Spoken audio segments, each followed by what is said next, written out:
Assalamualaikum warahmatullahi wabarakatuh. My name is Muhammad Adam, and I am from Group 4. I will present about reportage interview. And this is our group member. So, for the first content, I will explain about the definition reportage interview. What is reportage interview? So, firstly, according to Steve Weinberg, reportage comes from Latin reporter, which means bring something home from another place. Secondly, Sastrio Aris Munandar defines interview as a question and answer session with someone to get the information. So I think these two definitions has a relation because Steve Weinberg defined reportage and Aris Mohanandar define interview. So from these two definitions, I think it can be concluded in the third definition. In the third definition, Kamus Bahasa Indonesia defines reportage is a report made by a reporter or journalist about an event seen with one's own eyes. A good interviewer looks for insight, an interesting talk or point of view that is worth knowing. The second content, skills that must be possessed by an interviewer. There are several or three skills that must be possessed by an interviewer. First skills is communication. We need high communication skills to convey information clearly. And of course, in this communication, there are two kinds of communication, namely verbal and non-verbal communication. So what is verbal and non-verbal communication? Verbal communication is communication in terms of oral and written. And non-verbal communication is communication in generally body language. So the reporter should master both to collecting the data or to have a good communication. So the next skills is curiosity. We need a high curiosity in reporting technique. If interviewee explains something you don't understand or we don't understand, just ask the interviewee. Just ask more until we get the important, new, and interesting point from the interviewee. For the last skills is research. We need research skills to be able to deepen the information before asking the interviewee. Research material does not stop with mass media or books. We can also expand our research material from social media and other people. So, the reporter should know much about their interviewee from the internet, books, or social media to get deepen information about the interviewee. Thank you. That's all for me. The next content will be delivered or presented by Yuniar. Thank you, Adam. Hello, everyone. I'm Yuniar Isnaeniah as the second speaker of this group. And what we are going to discuss in this video is about how to conduct a great interview, especially on reportage interview. So whether you are conducting on-air television for interview, in a news story, or taping one for a talk show, there are a few tips that you should keep in mind when sitting down in front of your subject. So as the first step, it is important for you to do your pre-interview homework before sitting down to ask someone's questions. You have to identify their credentials, their background, their research expertise, and always be aware of any controversial discussion topics. And after you're done with the first step, the next one is preparation. The second step is always prepare your subject. So the interviewer and the interviewee, they should have the chance to prepare for the questions for the interview. One thing should be noted in here that an interviewer don't usually provide a complete list of specific interview questions, but give them a general idea or a key points of what the interviewer will be asked or what the topics will be covered. And once you're done with the observation and preparations, the next step is how you implement your questions in the interview section and how you will run your interview. Therefore, the third step is always start slow. So always have a goal in mind that for the kind of any information that you want to glean from this interview, and slowly work your way towards it by asking simple questions. So interview can be emotional and hammering for some people with that gotcha style questioning, or even asking the tough questions too soon can cause the interviewee to feel uncomfortable. And always remember that this is an interview, not interrogations. Therefore, in an interview, you want to gain your subject's trust, build the intent, revealing moment naturally, while also making sure to cover the main points of the story. The fourth step is use active listening. It is crucial to use your body language to indicate your attention and your focus on the person you're interviewing. Letting your interview to talk and to tell their story with the minimal guidance is the ideal way to conduct your reportage interview. Even after your subject has answered all the interview questions, you need to maintain to keep your eye contact and leave a small pause, because what they offer may be more valuable than continuously trying to steer the conversation yourself. And after you use your active listening, the next step is ask open-ended questions. So it means that you could ask follow-up questions to gain more information from your subject, but rather than searching for a yes or no answers, it's better for you to ask questions that will lead to a new story or an emotional share. For example, how did you feel when you sold out the album for the first time? Or when did you realize you wanted to be a doctor?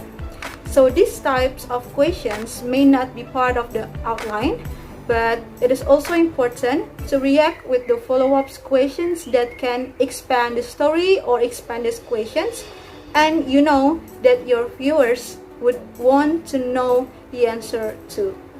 And here we are. The last but not least step is the presentation itself. So the result of the interview can be presented in the form of Q&A, such as the exclusive interview, the narrative, such as similar to the opinion articles, and the last is news. That's all from me. Thank you so much. And the next material will be delivered by Rizki. Hello, I'm Rizki Amelia. Now I want to explain about interview model in Reportage.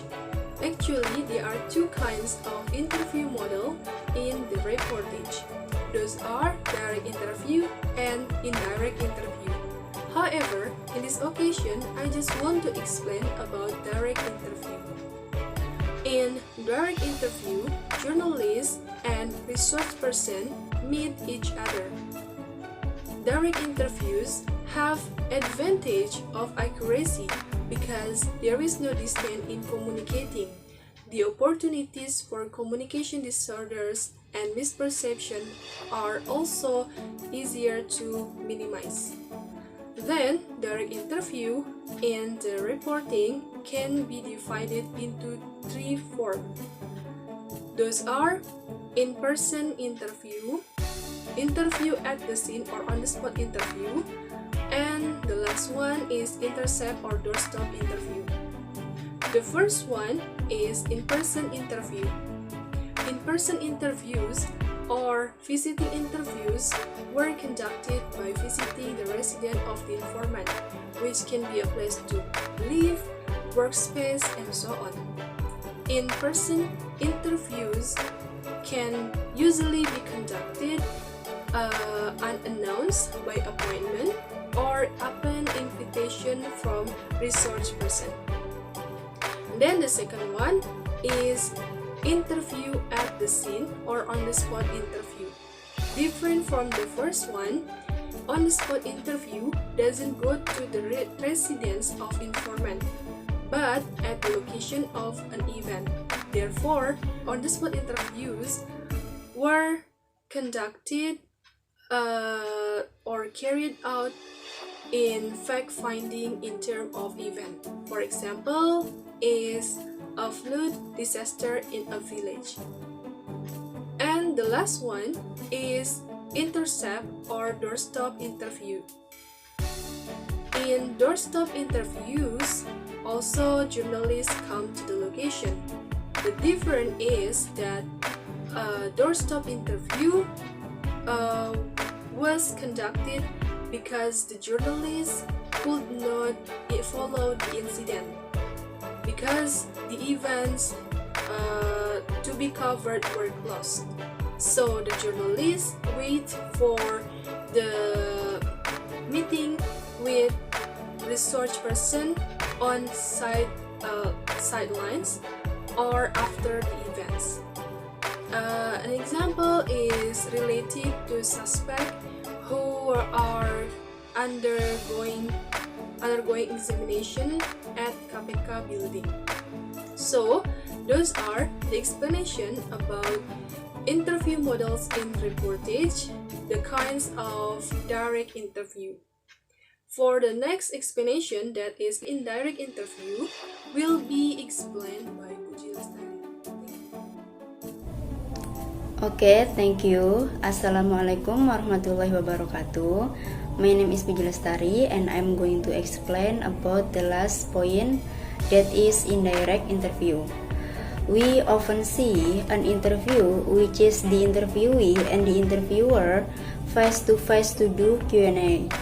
But nowadays, we also see an interview which is the interviewer or the interviewee are not face to face. That is called an indirect interview.